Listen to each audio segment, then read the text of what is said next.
ಕರ್ತನ ಪರಶುನಾಮಕ್ಕೆ ಸ್ತೋತ್ರ ಉಂಟಾಗಲಿ. ಎಲ್ಲರೂ ಸತ್ಯವೇದ ತಂದಿದ್ದೀರಾ? ಒಂದು ನಿಮಿಷ ಪ್ರಾರ್ಥನೆ ಮಾಡಿ ನಾವು ವಾಕ್ಯಕ್ಕೆ ನೆರವಾಗೋಣ. ಸ್ತೋತ್ರ ಕರ್ತನೆ, ಸ್ತೋತ್ರಪ್ಪ. ದಿವಸ ಕೂಡ ಕರ್ತನೆ, ಈ ತಿಂಗಳಿನ ಈ ಆರಾಧನೆಯಲ್ಲಿ ದೇವರ ಅದ್ಭುತವಾದ ರೀತಿಯಲ್ಲಿ ನಮ್ಮನ್ನು ತಂದು ವಾಕ್ಯದಿಂದ ಬಲಪಡಿಸಿ ಒಂದೇನು ಕೃಪೆ ಮಾಡಿಕೊಡಬೇಕು ನಾನು ಪ್ರಾರ್ಥಿಸ್ತೇವೆ. ರಚ ನಿಮ್ಮ ದಾಸನ ಮರೆಸಿ ನೀವು ನಮ್ಮೊಂದಿಗೆ ಮಾತನಾಡಿ ನಿಮ್ಮ ನಾಮನ ಮಹಿಪಡಿಸ್ಕೊಳ್ಳಿ. ಯೇಸುವಿನ ನಾಮದಲ್ಲಿ ಪ್ರಾರ್ಥಿಸ್ತೇನೆ, ಆಮೆನ್. Hallelujah, hallelujah, hallelujah. ಭಾಳ ಈ ವಾತಾವರಣ, ನಮ್ಮ ಸುತ್ತಲೂ ಇರುವಂಥ ಪರಿಸ್ಥಿತಿಗಳು ನಮ್ಮನ್ನು ಅನೇಕ ಸಮಯ ಗಲಿಬಿಲಿಗೂ ಮತ್ತು ನಮಗೊಂದು ಸಮಾಧಾನ ಇಲ್ದಿರೋಂಗೆ ನಮಗೆ ಸನ್ನಿವೇಶಗಳು ಸಂದರ್ಭ ಉಂಟಾಗ್ತಾ ಇರ್ತವೆ.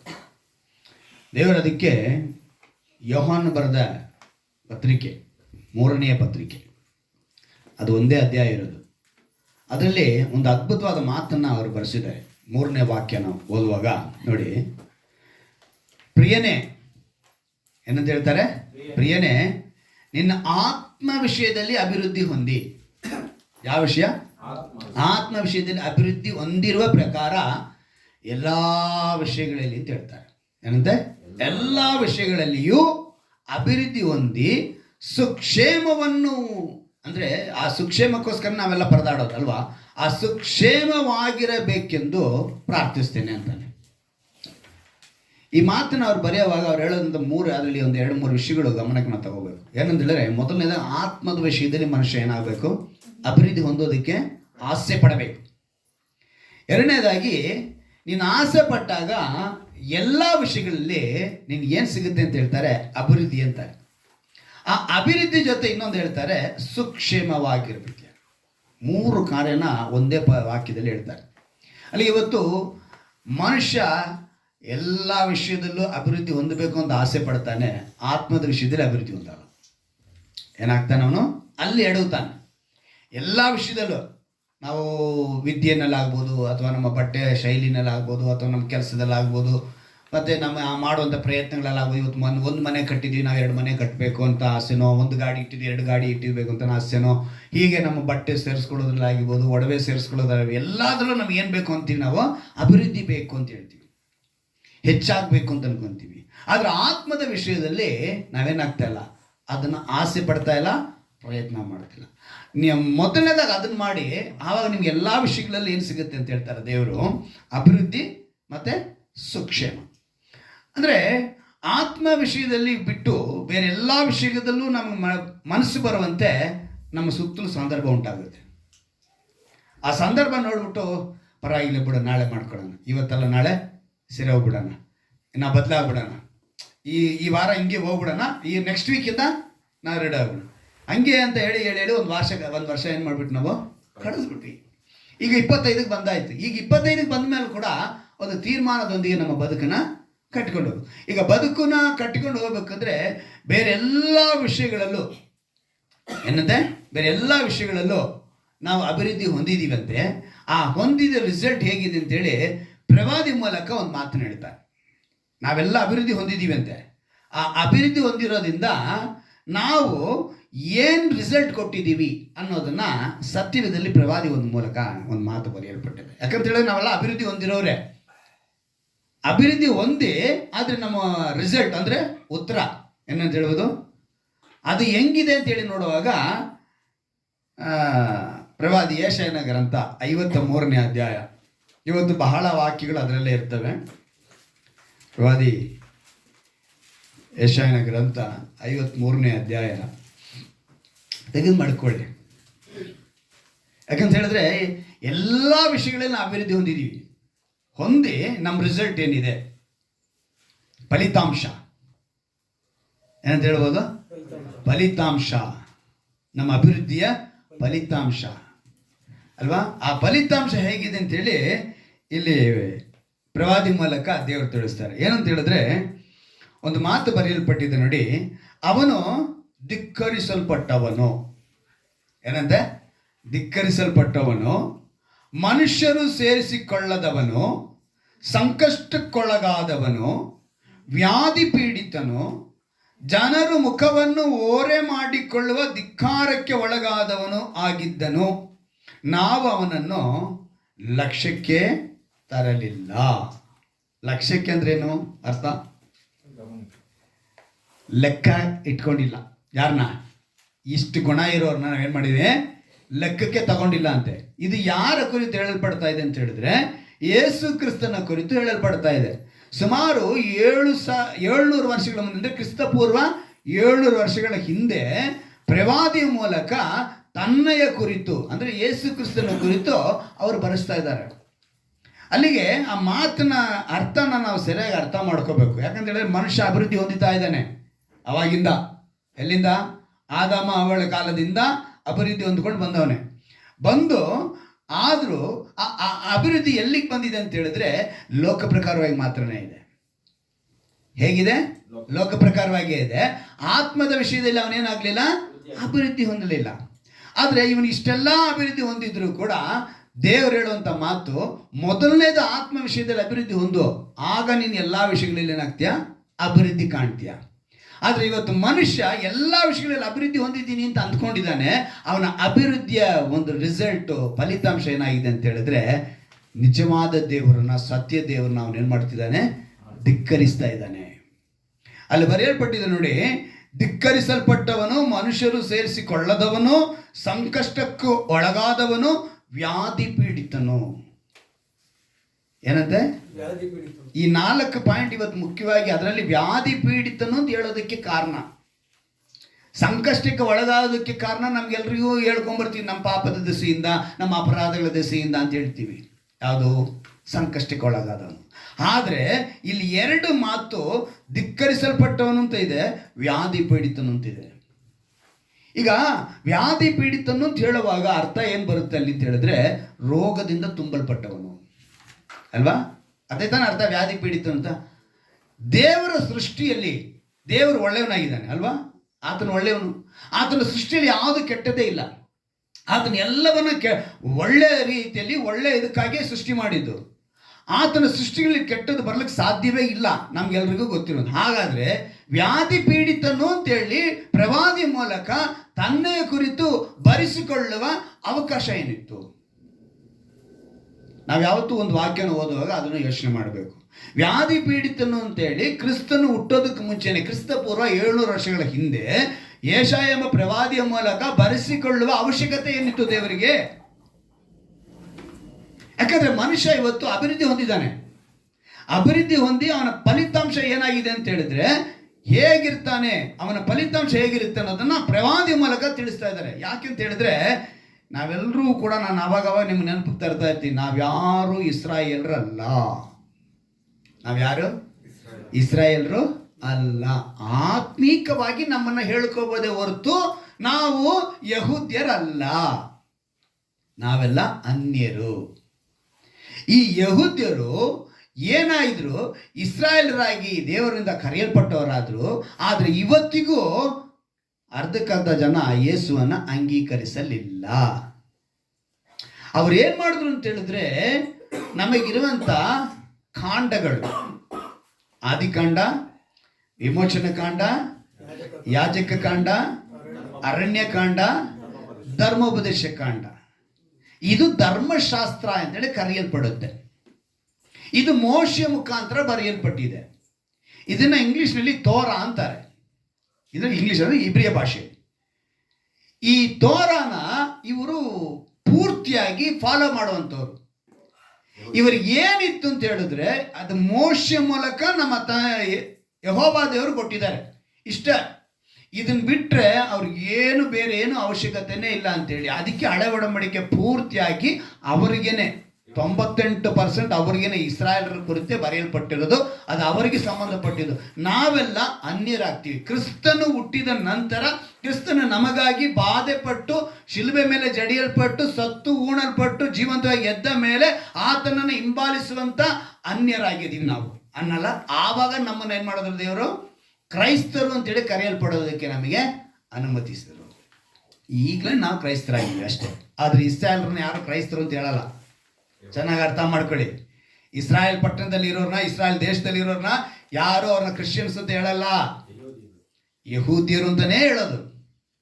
ಕ್ರಿಶ್ಚಿಯನ್ಸ್ ಅಂದ್ರೆ ಔಟ್. ಇಸ್ರಾಯೇಲ್ ದೇಶದಿಂದ, ಆ ಪಟ್ಟಣದಿಂದ ಸುತ್ತಲಿರುವಂಥವ್ರು ಯಾರಾಗ್ತಾರೆ? ಕ್ರಿಶ್ಚಿಯನ್ಸ್ ಅಂತ ಹೇಳೋದು. ಆ ರೀತಿ ಇರುವಾಗ ಈ ಒಂದು ಸೃಷ್ಟಿಯಲ್ಲಿ ಯಾವುದನ್ನು ದೇವರು ಕೆಟ್ಟದ್ದು ಅಂತೇಳಿ ಉಂಟು ಮಾಡದೇ ಇರುವಾಗ ಹೇಗೆ ದೇವರು ಧಿಕ್ಕರಿಸಲ್ಪಟ್ಟನು?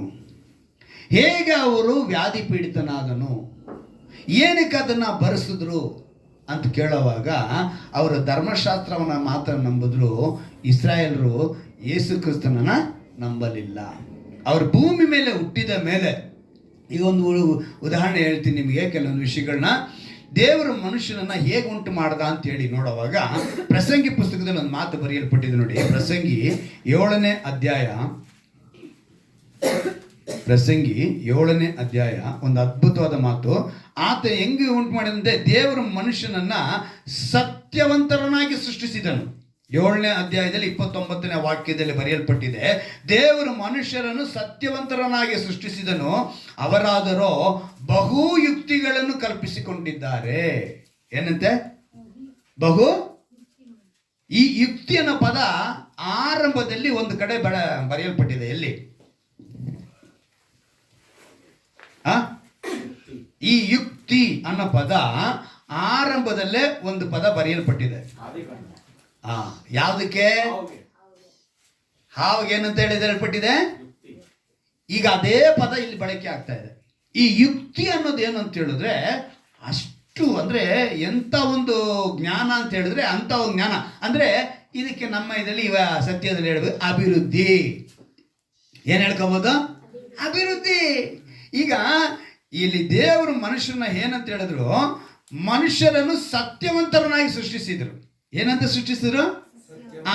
ಆದ್ರೆ ಮನುಷ್ಯ ಏನಾಗಿದ್ದಾನಂದ್ರೆ, ಅವರಾದರೂ ಬಹು ಯುಕ್ತಿಗಳನ್ನು ಏನಂತ ಮಾಡ್ಕೊಂಡಿದ್ದಾರೆ? ಕಲ್ಪಿಸಿ ಅನ್ನೋ ಅರ್ಥ. ಅವರಾಗೆ ಮಾಡ್ಕೊಂಡಿರೋದು, ಅದು ದೇವರಿಂದ ಉಂಟಾದದಲ್ಲ. ಇವರಾಗೆ ತಮ್ಮ ಜ್ಞಾನ ತಿಳುವಳಿಕೆ ಹೆಚ್ಚಾಗಿ ಅಭಿವೃದ್ಧಿ. ಈ ಅಭಿವೃದ್ಧಿ ಮೇಲೆ ಇದನ್ನ, ಈಗ ಅಭಿವೃದ್ಧಿ ಕುರಿತು ನಾವು ನೋಡುವಾಗ ಕೆಲವೊಂದು ವಿಷಯಗಳನ್ನ ಹೇಳ್ತೀನಿ. ತರಕಾರಿನೇ ತೆಗೆದುಕೊಳ್ಳೋಣ. ಇವತ್ತು ತರಕಾರಿ ಚೆನ್ನಾಗಿ ದೇವರು ತನ್ನ ಸೃಷ್ಟಿ ಪ್ರಕಾರ ಅದನ್ನ ಚೆನ್ನಾಗಿ ಬೆಳೆಸಬೇಕು, ಅವರಿಗೆ ಏನು ಗೊಬ್ಬರ ಬೇಕು ಎಲ್ಲ ಹೇಳಿದ್ರು. ಆದ್ರೆ ಇವತ್ತು ಆ ತರಕಾರಿ ದಪ್ಪ ಬೆಳಿಬೇಕು ಅಂತ ಒಂದು ಔಷಧಿ ಹಾಕ್ತಾನೆ. ಕರೆಕ್ಟಾ? ದಪ್ಪ ಬೇಕು ಅಂತ ಏನ್ ಮಾಡ್ತಾನೆ? ಚೆನ್ನಾಗಿ ಉದ್ದ ಬೆಳಿಬೇಕು ಅಂತ, ಸೊಪ್ಪು ಚೆನ್ನಾಗಿರ್ಬೇಕು ಅಂತ. ಮೊನ್ನೆ ನೋಡ್ತೀನಿ, ನಮ್ಗೆಲ್ಲರಿಗೂ ಗೊತ್ತಿರೋದು, ಕಲಂಗರಿ ಹಣ್ಣಿಗೆ ಏನ್ ಮಾಡ್ತಾ ಇದ್ರು? ಕಲರ್ ಕಾಣಿಸ್ಬೇಕು ಅಂತ ಒಂದು ಇಂಜೆಕ್ಷನ್ ಹಾಕ್ತಾ ಇದ್ರು ಅಲ್ವಾ? ಈಗ ಆಪಲ್ಗೆ ಬಣ್ಣ ಬಳಿತಾ ಇದಾರಂತೆ. ಏನಂತೆ? ಆಪಲ್ಗೆ ಬಣ್ಣ ಬಳಿದು ಏನ್ ಮಾಡ್ತಿದ್ದಾರೆ? ಸೇಲ್ ಮಾಡ್ತಾ ಇದ್ದಾರೆ. ಶೈನಿಂಗು ಏನೇನೋ ಕೆಲಸಗಳು ಮಾಡ್ತಾರೆ. ಮನುಷ್ಯ ತನ್ನ ಅಭಿವೃದ್ಧಿ ಮೇಲೆ ಏನ್ ಮಾಡ್ಕೊಳ್ತಾ ಇದ್ದಾನೆ? ಈಗ ನೀವು ಚೆನ್ನಾಗಿ ಗಮನದಲ್ಲಿ ಆರಂಭದಲ್ಲಿ ನಾನು ಹೇಳ್ತಿರೋ ಪದಗಳನ್ನ ನೀವು ಕರೆಕ್ಟಾಗಿ ನೆನಪಿನಲ್ಲಿ ಇಟ್ಟಿರೋ, ಆವಾಗಲೇ ಲಾಸ್ಟ್ ಕೊನೆಯಲ್ಲಿ ನಿಮಗೆ ಅಂಶ ಗೊತ್ತಾಗೋದು. ಧಿಕ್ಕರಿಸಲ್ಪಟ್ಟವನು ಅಂತ ಒಂದು ಮಾತು, ವ್ಯಾಧಿ ಪೀಡಿತನು, ಮಧ್ಯದಲ್ಲಿ ಸಂಕಷ್ಟಕ್ಕೊಳಗಾದವನು, ಮನುಷ್ಯರಿಂದ ಓರೆ ಮಾಡಲ್ಪಟ್ಟವನು. ಇದೆಲ್ಲ ನಮ್ಗೆ ಗೊತ್ತಿರುವಂಥ ವಿಷಯಗಳೇ. ಯಾಕಂದ್ರೆ ನಮ್ಮ ಅಪರಾಧಗಳ ನಿಮಿತ್ತ, ನಮ್ಮ ಅಕ್ರಮಗಳ ನಿಮಿತ್ತ ಅವರನ್ನು ನಾವು, ನಮ್ಗೆ ಸಂಕಷ್ಟಕ್ಕೆ ಅವ್ರು ಒಳಗಾದ್ರು, ನಮ್ಮ ಶೋಧನೆಯನ್ನು ಅವ್ರು ಹೊತ್ಕೊಂಡು. ಆದರೆ ಇಲ್ಲಿ ಮುಖ್ಯವಾದದ್ದು 2 ವಿಷಯ. ಯಾವ್ದು ಗೊತ್ತಾ? ವ್ಯಾಧಿ ಪೀಡಿತನು, ಧಿಕ್ಕರಿಸಲ್ಪಟ್ಟವನು. ಈ ಧಿಕ್ಕರಿಸಲ್ಪಟ್ಟವನು, ವ್ಯಾಧಿ ಪೀಡಿತನು ಅನ್ನೋದಕ್ಕೆ ವಿಷಯವೇನೆ ಇವರು ಅಭಿವೃದ್ಧಿ ಹೊಂದಿ ಆ ರಿಸಲ್ಟ್ ಹೆಂಗಿದೆ ಅಂತ ಹೇಳಿದ್ರೆ ಇದೇ ರಿಸಲ್ಟು. ಈ ಮನುಷ್ಯ ಅಭಿವೃದ್ಧಿ ಹೊಂದಿ ಏನ್ ಮಾಡಿದಾನೆ? ದೇವರನ್ನ ಧಿಕ್ಕರಿಸ್ತಾ ಇದ್ದಾನೆ, ಅವ್ರನ್ನ ವ್ಯಾಧಿ ಪೀಡಿತನ ಮಾಡ್ತಾ ಇದ್ದಾನೆ. ಏನಕ್ಕೆ ಆ ಮಾತನ್ನ ಅವರು ಅವತ್ತು ಬರೆಸಿದ್ರು? ವ್ಯಾಧಿ ಪೀಡಿತನು ಅಂತ ಹೇಳಿ ಏನಕ್ಕೆ ಬರೆಸಿದ್ರು? ಪ್ರವಾದಿ ಮೂಲಕ ಅಂತ ಹೇಳಿದ್ರೆ ನಾವು ನೋಡಿದ್ವಿ. ಈಗೆಲ್ಲ ನಾನು ಸ್ಟಾರ್ಟಿಂಗ್ ಅಲ್ಲಿ ಸ್ವಲ್ಪ ಕೆಲವು ಲೇತ್ ಮಿಷಿನ್ ಎಲ್ಲ ಕೆಲಸ ಮಾಡಿದ್ದೀನಿ. ಅಲ್ಲಿ ಮಿಷಿನ್ ಆ ಟೂಲ್ಸ್ ಹೀಟ್ ಆಗಬಾರ್ದು ಅಂತೇಳಿ ಅದಕ್ಕೊಂದು ಕೂಲೆಂಟ್ ಆಯಿಲ್ ಅದನ್ನು ಹಾಕೋರು. ಆ ಕೂಲೆಂಟ್ ಆಯಿಲ್ ಕಲರ್ ಬಂದ್ಬಿಟ್ಟು ಬ್ರೌನ್ ಇರುತ್ತೆ. ಅದಕ್ಕೆ ನೀರು ಮಿಕ್ಸ್ ಮಾಡಿದ ತಕ್ಷಣ ಏನಾಗುತ್ತೆ? ವೈಟ್ ಆಗುತ್ತೆ. ಈಗ ಅಷ್ಟಕ್ಕೂ ಬೇಡ ಬಿಡಿ, ನಾವು ಗಾಡಿಗೆ ಸರ್ವಿಸ್ ಮಾಡಿದ್ಮೇಲೆ ಟೈರ್ ಪಾಲಿಶ್ ಹಾಕೋ ಆ ಆಯಿಲ್ ಹೆಂಗಿರುತ್ತೆ ಗೊತ್ತಾ? ಕಲರ್ ಫಸ್ಟು ಅದು ಬ್ರೌನ್ ಕಲರ್ ಇರುತ್ತೆ. ಅದು ನೀರು ಮಿಕ್ಸ್ ಆಗಿದ ತಕ್ಷಣ ಏನಾಗುತ್ತೆ? ವೈಟ್ ಆಗುತ್ತೆ. ಅದನ್ನು ಪಾಲಿಶ್ ಆಗ್ತಾನೆ. ಅದೇ ಇವತ್ತು ಮನುಷ್ಯ ಕುಡಿಯೋ ಹಾಲು ಆ ಥರನೇ ಒಂದು ಕಲರು ಅದ್ರಲ್ಲಿ ನೀರು ಮಿಕ್ಸ್ ಮಾಡಿದ ತಕ್ಷಣ ಹಾಲಾಗಿ ಬದಲಾಗ್ತಾ ಇದೆ. ಪ್ಲಾಸ್ಟಿಕ್ ಮೊಟ್ಟೆ ಬರ್ತಾ ಇದೆ, ಪ್ಲಾಸ್ಟಿಕ್ಕಲ್ಲಿ ಸಕ್ಕರೆ ಬರ್ತಾ ಇದೆ, ಅಕ್ಕಿ ಬರ್ತಾ ಇದೆ. ಅಂದರೆ ತನ್ನ ತಂತ್ರಜ್ಞಾನದಿಂದ ಅವನ ಅಭಿವೃದ್ಧಿ ಹೊಂದಿ ಮನುಷ್ಯ ಏನು ಮಾಡ್ತಾ ಇದ್ದಾನೆ, ತನ್ನನ್ನು ಎಲ್ಲ ವಿಷಯದಲ್ಲೂ ತಾನು ತುಂಬ ಮುಂದಿದ್ದೀನಿ ಅಂತೇಳಿ ತೋರಿಸ್ಕೊತಾ ಇದ್ದಾನೆ. ಅಂದರೆ ಇವನು ಮಾಡ್ಕೊತಿರೋದೇ ಈಗ. ಅಂದರೆ ದೇವರು ಆದಾಮನನ್ನು ಉಂಟು ಮಾಡುವಾಗಲೇ ಅಥವಾ ಅವಳನ್ನು ಉಂಟು ಮಾಡಿದಾಗ ರೋಗವಿಲ್ಲದವರಾಗಿ ಉಂಟು ಮಾಡಿದ್ದು. ಭೂಮಿ ಮೇಲೆ ಯಾವುದು ಕೆಟ್ಟದ್ದು ಇರಲಿಲ್ಲ. ಯಾವಾಗ ಆದಾಮ ಅವಳು ತಪ್ಪು ಮಾಡಿದ್ರೋ ಅವರು ಅವಾಗವ ನೆನಪಿಸ್ಕೊಳ್ಬೇಕು. ನೆನಪಿಸ್ಕೊಂಡ್ರೆ ನಮ್ಮ ತಪ್ಪುಗಳು ಅಪರಾಧಗಳು ನಮ್ಮಿಂದ ಬಿಟ್ಟು ಹೋಗೋದಕ್ಕೆ ಸಾಧ್ಯ. ಆದಾಮ ಹೇಳ್ಬೋದಾಗಿತ್ತು ದೇವರಿಗೆ ಗೊತ್ತಿಲ್ಲದೆ ಮಾಡಿದೆ ಅಂತೇಳಿ. ಆದರೆ ಆದಾಮ ಏನು ಅಂತ ಹೇಳ್ದ, ನೀನು ಕೊಟ್ಟಿ ಸ್ತ್ರೀ ಅಪ್ಪ, ನಾನು ಕೇಳಿದ್ನ ಅವಳನ್ನ, ನೀನೇ ಕೊಟ್ಬಿಟ್ಟು ಈಗ ನಮ್ಮನ್ನು ತಗಲಾಕಿ ನಮ್ಮನ್ನ ಮೇಲೆ ತಪ್ಪು ಹೊರಿಸ್ತೀಯಲ್ಲ ಅಂದ. ಅವಳೇನೇನು ಮಾಡಿದ್ಲು, ನಾನೇನು ಹೋಗಿ ನಾನಾ ಕಿತ್ಕೊಂತೀನಿ ಅಂದೆ. ಆ ಸರ್ಪ ಬಂತು, ಯುಕ್ತಿಯಿಂದ ಹೇಳ್ತಾ ಇದೆ ದೇವತೆ ಥರ ಇರ್ತೀಯ ಅಂತ. ಇವರು ಉಂಟು ಮಾಡಿರೋದೇ ಅವ್ರ ಹೋಲಿಕೆಯಲ್ಲಿ ಅನ್ನೋದೇ ಮರ್ತೋದ್ಲು ಅವಳು. ದೇವರು ನಮ್ಮ ಹೋಲಿಕೆಯಲ್ಲೇ ಉಂಟು ಮಾಡಿದ್ದೇನೆ ಅಂತ ಹೇಳಿದೆ ವಾಕ್ಯ ಅಲ್ವಾ. ಅವರ ಹೋಲಿಕೆ ನಮ್ಮ ಹೋಲಿಕೆ ಎರಡು ಒಂದೇನೆ. ದೇವರು ನಾವು ದೇವರುಗಳು ಆ ಥರ ಲೆಕ್ಕಕ್ಕೆ ಬರಬೇಕದು. ದೇವರು ತನ್ನ ಹೋಲಿಕೆಯಲ್ಲಿ ಉಂಟು ಮಾಡಿದ್ರೆ ನಾವು ಅದೇ ರೀತಿ ಇರ್ತೀವಿ ಅನ್ನೋದು ಅನ್ಕೊಳ್ಬಿಟ್ಬಿಟ್ಟು ಎಕ್ಸ್ಟ್ರಾ ಫಿಟ್ಟಿಂಗ್ ಇರ್ತಾನೆ. ಅದೇ ಮಾತಿನ ಅವ್ನು ಉಲ್ಟಾ ಹೇಳ್ತಾನೆ, ದೇವತೆ ಥರ ಇರ್ತೀರಾ, ದೇವ್ರ ಥರ ಇರ್ತೀರಾ ಅಂತ ಹೇಳಿದ ತಕ್ಷಣ ಇವಳೇನು ಮಾಡ್ದು, ಹೇಳ್ಬೋದಾಗಿತ್ತಲ್ಲ, ಏನೋ ಸರ್ಪ ಹೇಳ್ತು, ನಾನು ಮೋಡಿ ಮಾತಿಗೆ ಮರಳಾಗೋದೆ, ಏನೋ ನನ್ನ ಕುಸಲಾಯಿಸಿ, ಏನೋ ಮಂಕ್ ಮಾಡಿ ಮರಳು ಮಾಡಿ ನನಗೆ ಮೋಸ ಮಾಡಿಬಿಟ್ರು ಅಂತ ಹೇಳ್ಬೋದಾಗಿತ್ತಲ್ಲ. ಹಾಗೆ ಹೇಳಿಲ್ಲ, ನೀನು ಕೊಟ್ಟಿದ್ದ ಸರ್ಪನೇ ಅದೇ ಆ ಸರ್ಪ ಬಂದು ಹೇಳ್ತು ಅಂತೇಳಿ ಇವಳು ರೋಪ ಹಾಕಿದ್ಲು ಅಲ್ವಾ. ಸೊ ಇವರಿಬ್ಬರಿಂದ ನೀವು ಆ ಹಾಕಿದಲ್ಲಿ ನೋಡ್ತೀವಿ, ಭೂಮಿಗೆ ಏನು ಬಂತಂತೆ, ಶಾಪ ಬಂತು. ಅಲ್ಲಿವರೆಗೂ ಚೆನ್ನಾಗಿದ್ದಿದ್ದು ಭೂಮಿ ಇವರಿಂದ ಏನಾಗೋಯ್ತು, ಶಾಪಕ್ಕೆ ಒಳಗಾಯ್ತು. ಈ ಶಾಪಕ್ಕೆ ಒಳಗಾದ್ಮೇಲೆ ಅಲ್ಲಿಂದ ತೆಗೆದುಕೊಳ್ಳಿ ಮನುಷ್ಯ ಮಾಡ್ಕೊಂಡು ಬಂದ ತನ್ನ ಪಾಪಗಳನ್ನ ಒಂದೊಂದಾಗಿ ಮಾಡ್ಕೊಂಡೇ ಬೆಳೀತಾನೆ. ಅಂದರೆ ಈಗ ಡೆಲ್ಲಿನಲ್ಲಿ ಈಗ ಇವತ್ತು ಇದೆ ಅದೇ ತೊಂದರೆ ಇದೆ, ಉಸಿರಾಟ ತೊಂದರೆ ಇದೆ. ಅಲ್ಲಿ ಪೊಲ್ಯೂಷನ್ ಅಂತಾರೆ ಉಸಿರಾಟಕ್ಕೆ, ಅಲ್ಲಿ ಕಿಡ್ನಿ ಪ್ರಾಬ್ಲಮ್ ಇದೆ. ಯಾರು ಮಾಡ್ಕೊಂಡಿರೋದು ಇವೆಲ್ಲ? ಮನುಷ್ಯನೇ ತನ್ನನ್ನು. ಅಂದರೆ ನೀವು ಮೋಶೆಯ ಕುರಿತು ಸತ್ಯವೇದಲ್ಲಿ ನೋಡಿದ್ರೆ 120 years ನಾಟ್ ಔಟು. ಯಾರು? ಮೋಶೆ ವಯಸ್ಸು ಎಷ್ಟಿಗೆ? ಅವ್ರ ಬಾಡಿನ ಎಲ್ಲಿ ಸಮಾಧಿ ಮಾಡಿದ್ರು ಅಂತ ಬರೆಯಲ್ಪಟ್ಟಿದೆ. ನೀವು ಸತ್ಯದಲ್ಲಿ ನಾನು ವಾಕ್ಯ ಎತ್ತಿದ್ರೆ ತುಂಬ ಟೈಮ್ ಹೋಗುತ್ತೆ, ಅಂಶ ಹೇಳ್ಕೊಂಡು. ಸತ್ಯವೇದದಲ್ಲಿ ನೋಡೋ ಪ್ರಕಾರ ಅವರು 120 years ಏನಾಗಿದ್ರೆ ಕಣ್ಣು ಚೆನ್ನಾಗಿತ್ತಂತೆ. ಎಷ್ಟವರೆಗೂ? ಅವನ ಜೀವ ಕಳೆ ಕುಂದಿ ಹೋಗಲಿಲ್ಲ ಅಂತ ಬರೆಯಲ್ಪಟ್ಟಿದೆ. ಧರ್ಮೋಪದೇಶ ಕಂಡ 34ನೇ ಅಧ್ಯಾಯದಲ್ಲಿ ಕೊನೆ ವಾಕ್ಯದಲ್ಲಿ ನೋಡ್ತೀವಿ ನಾವು. ಆ ಕಡೆ ಅದು ನೋಡ್ತೀವಿ ನಾವು. ಏನಂತ 5-6 ವಾಕ್ಯ ಧರ್ಮೋಪದೇಶ ಕಂಡ 34-5-6 ನೋಡ್ತೀವಿ. ಅವನ ಜೀವ ಕಳೆ ಕುಂದಿ ಹೋಗಲಿಲ್ಲ. ಅದೇ ರೀತಿಯಾಗಿ ಅವನಿಗೆ ಕಣ್ಣು ಮೊಬ್ಬಾಗಲಿಲ್ಲ. 120 years ನಾಟ್ ಔಟು. ಜೀವ ಹೋಗಿದೆ, ದೇಹನ ಸಿಗಲಿಲ್ಲ. ಆದರೆ ಸಮಾಧಿ ಮಾಡೋದಂತ ಬರೆಯಲ್ಪಟ್ಟಿದೆ. ಆ ದೇಹ ಎಲ್ಲಿ ಹೋಯ್ತು, ಹೆಂಗೆ ಎತ್ತಲ್ಪಡ್ತಾ. ಅದಕ್ಕೇನೆ ಯೇಸು ಕ್ರಿಸ್ತನು ಗೆತ್ಸೆಮನೆ ತೋಟದಲ್ಲಿ ಬಂದಾಗ ಎಲಿಯಾನು ಮೋಶೆ ನಿಂತಿದ್ರು ಅಂತೇಳಿ ಹೇಳ್ಕೊಂತಾರೆ. ಯಾರು? ಶಿಷ್ಯರು ಹೇಳ್ಕೊಂತಾರೆ. ಅವ್ರ ಸಮಾಧಿ ಆಯ್ತಾ ಆಗಿಲ್ಲ ಅನ್ನೋದೇ ಯಾರಿಗೂ ಒಂದು ಇದಿಲ್ಲ, ಕ್ಲಿಯಾರಿಟಿ ಇಲ್ಲ. ಆ ರೀತಿ ಮನುಷ್ಯ. ಆದರೆ ಇವತ್ತು ಮನುಷ್ಯನ ಊಟದ ಸ್ಟೈಲ್ ಬದಲಾಗೋಯ್ತು, ಪದ್ಧತಿ ಬದಲಾಗೋಯ್ತು. ಅಂದರೆ ಈಗೆಲ್ಲ ನಮ್ಗೆ ಹೊಸಕೋಟೆಯಲ್ಲಿ ಎಷ್ಟು ಹೊತ್ತಿಗೆ ಬಿರಿಯಾನಿ ಅದು ಬೆಳಗಿನ ಜಾವ ಅಲ್ವಾ? ನೀವು IT ಕಂಪನಿಗೆ ಹೋದರೆ ಬೆಳಗಿನ 3:30ಗೆಲ್ಲ ತಲಪಾಕಟ್ಟು ಬಿರಿಯಾನಿಯಿಂದ ಹಿಡಿದು ಎಲ್ಲ ಬಿರಿಯಾನಿ ಸಿಗುತ್ತೆ. IT ಕಂಪನಿಯವ್ರು 3:30-4 ಗಂಟೆಗೆಲ್ಲ ಬಂದ್ಬಿಟ್ಟು. ಅಂದರೆ ಮನುಷ್ಯನ ಈ ಶೈಲಿನೇ ಬದಲಾಗ್ತಾ ಇದೆ ಎಲ್ಲ ವಿಷಯದಲ್ಲೂ. ಅಂದರೆ ಈ ಶರೀರದಲ್ಲಿ ಈ ರೋಗಗಳೆಲ್ಲ ಬಂದು ಸೇರೋದಕ್ಕೆ ದಾರಿ ಮಾಡ್ಕೊತಾ ಇದ್ದಾನೆ.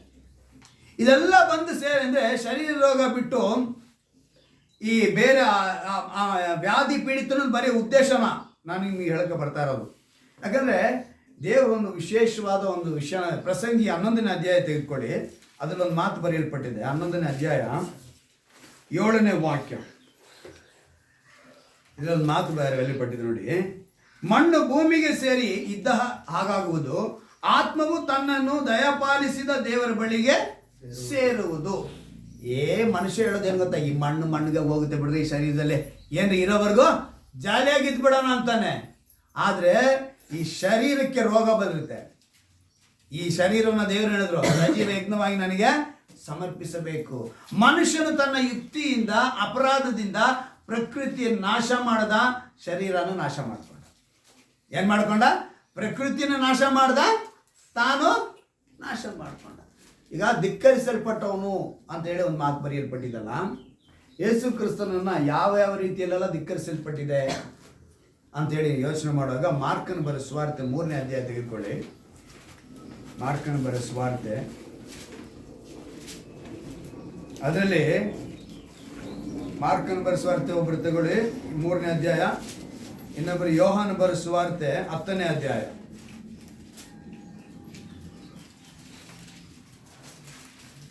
ಎರಡು ಕಡೆ ಯಾವ ರೀತಿಯಾಗಿ ಅವರಿಗೆ ಅಲ್ಲೊಂದು ಮಾತು ಬರೆಯಲ್ಪಟ್ಟಿದೆ. ನಾನು ಮಾರ್ಕನ ಬರೆಸುವ 3ನೇ ಅಧ್ಯಾಯದಲ್ಲಿ 21ನೇ ವಾಕ್ಯವನ್ನು ನಾವು ಗಮನಿಸುವಾಗ 20-21ರಲ್ಲಿ ಆತನು ಮನೆಯೊಳಗೆ ಬಂದಾಗ ಜನರು ತಿರುಗಿ ನೆರೆದಿದ್ದರಿಂದ ಊಟಕ್ಕೂ ಅವಕಾಶವಾಗಲಿಲ್ಲ.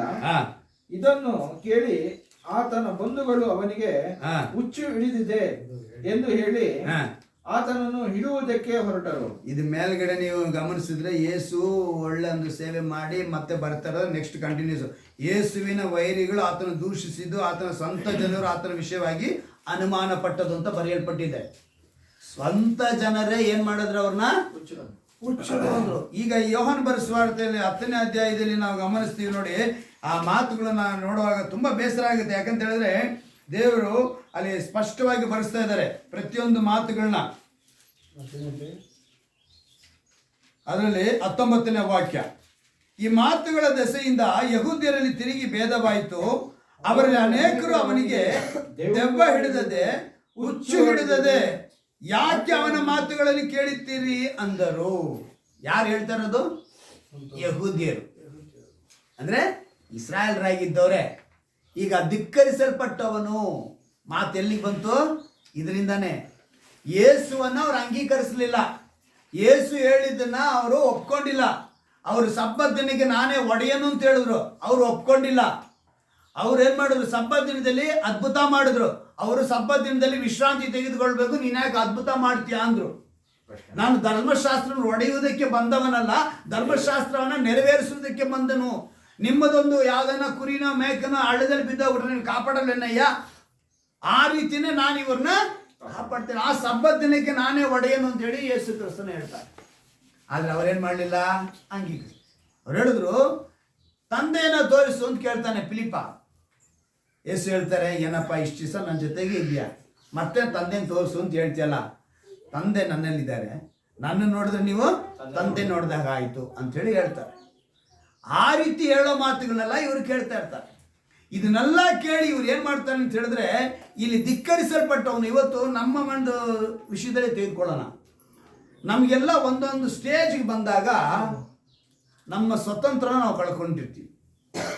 ಒಂದೊಂದು ಸ್ಟೇಜ್ಗೆ ಬಂದಾಗ, ಒಂದೊಂದು ವಯಸ್ಸಿಗೆ ಬಂದಾಗ ಆ ಸ್ವಾತಂತ್ರ್ಯ ಅನ್ನೋದು ಕಳ್ಕೊಂಡು ಹೋಗಿ ನಾವು ಧಿಕ್ಕರಿಸಲ್ಪಟ್ಟವರ ಕಾಣಲ್ಪಡ್ತೀವಿ. ಒಂದು ಉದಾಹರಣೆ ಹೇಳ್ತೀನಿ. ಈಗ 18 ವಯಸ್ಸು ಹುಡುಗರು, ಅವರು ಬೆಳೀತಾ ಬೆಳೀತಾ ಬೆಳೀತಾ ಮದುವೆ ಆಗಿ ಅವ್ರು ಸಂಪಾದನೆ ಮಾಡೋದು ಅಂತ ಇಟ್ಕೊಳ್ಳಿ. ಎತ್ತೋರ ಮಾತಿಗೆ ಅವ್ರು ಏನು ಬರಲ್ಲ, ಬಗ್ಗಲ್ಲ. ಅವಾಗ ಏನಾಗ್ತಾರೆ? ತಂದೆ ತಾಯಿ ಧಿಕ್ಕರಿಸಲ್ಪಟ್ಟವರ ಕಾಣಲ್ಪಡ್ತಾರೆ. ನಾಳೆ ಅವರು ತಂದೆ ತಾಯಿ ಆಗ್ತಾರೆ. ಅರ್ಥ ಆಯ್ತಾ? ಈ ವಿಷಯ ಯಾರಿಗೆ ಗೊತ್ತಾಗ್ಲಿಲ್ಲ? ಇಸ್ರಾಯೇಲರಿಗೆ ಗೊತ್ತಾಗ್ಲಿಲ್ಲ. ಅರೆ, ನಾವಿವತ್ತು ಧಿಕ್ಕರಿಸ್ತಾ ಇದೀವಲ್ಲ, ಆತನೇ ನ್ಯಾಯಾಧಿಪತಿಯಾಗಿ ಬರೋದು. ಯಾರು? ಆತನೇ ನ್ಯಾಯಾಧಿಪತಿಯಾಗಿ ಬರ್ತಾರೆ ಅನ್ನೋದನ್ನ ಅವರು ಒಪ್ಕೊಂಡಿಲ್ಲ, ಅಂಗೀಕರಿಸಲಿಲ್ಲ, ಸ್ವೀಕರಿಸಲಿಲ್ಲ ಅಂತ ಹೇಳ್ಬೋದು. ಆ ರೀತಿಯಾಗಿ ಧಿಕ್ಕರಿಸಲ್ಪಟ್ಟವರಾಗಿ ಕಾಣಲ್ಪಟ್ರು ಯಾರು? ಯೇಸು ಕ್ರಿಸ್ತನು. ಆಗಲೇ ಈ ವಿಷಯಗಳೆಲ್ಲ ಏನು ಮಾಡಿದ್ರು? ಕುಷ್ಠರೋಗಿನ ಗುಣಪಡಿಸ್ತಾ ಇದ್ದಾರೆ, ದೆವ್ವನ ಬಿಡಿಸ್ತಾ ಇದ್ದಾರೆ. ಇದನ್ನೆಲ್ಲ ನೋಡ್ತಾ ಇದ್ದಾರೆ. ನೋಡುವಾಗ ರೋಗ ಬಂದರೆ ಮನುಷ್ಯ ಇವತ್ತು ಅನೇಕರು ಸತ್ತೋಗ್ತಾರೆ ಅಲ್ವಾ? ಎಂತೆಂಥ ರೋಗಗಳು ಬಂದಿದೆ. ಅಂಥ ರೋಗಗಳು ಬಂದಾಗೆಲ್ಲ ಏನಂದರೆ, ಮತ್ತಾಯನ ಬರೆದ ಸುವಾರ್ತೆ 4ನೇ ಅಧ್ಯಾಯದಲ್ಲಿ ಒಂದು ಮಾತು ಬರೆಯಲ್ಪಟ್ಟಿದೆ ನೋಡಿ, ಆ ರೋಗದ ಕುರಿತು. ಮತ್ತಾಯನ ಬರೆದ ಸುವಾರ್ತೆ 4ನೇ ಅಧ್ಯಾಯ 23ನೇ ವಾಕ್ಯ.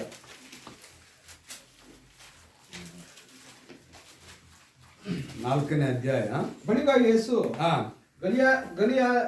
ಗಲಿಲಾಯದಲ್ಲಿ ತಿರುಗಾಡಿ ಅಲ್ಲಿರುವ ಸಭಾ ಮಂದಿರಗಳಲ್ಲಿ ಹಾ. ಉಪದೇಶ ಮಾಡುತ್ತಾ ಫಸ್ಟ್ ಏನ್ ಮಾಡ್ತಾ ಇದ್ದಾರೆ? ಉಪದೇಶ ಮಾಡ್ತಾ ಇದ್ದಾರೆ.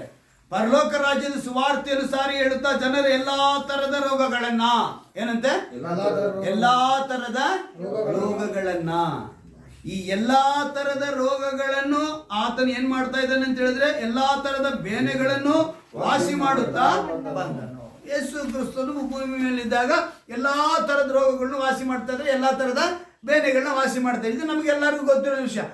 ಈ ರೀತಿಯಾಗಿ ಮಾಡ್ಕೊಂಡ್ ಬರ್ತಾ ಇರುವಾಗ ಇವ್ರು ಏನ್ ಮಾಡಿದ್ರು ಗೊತ್ತಾ?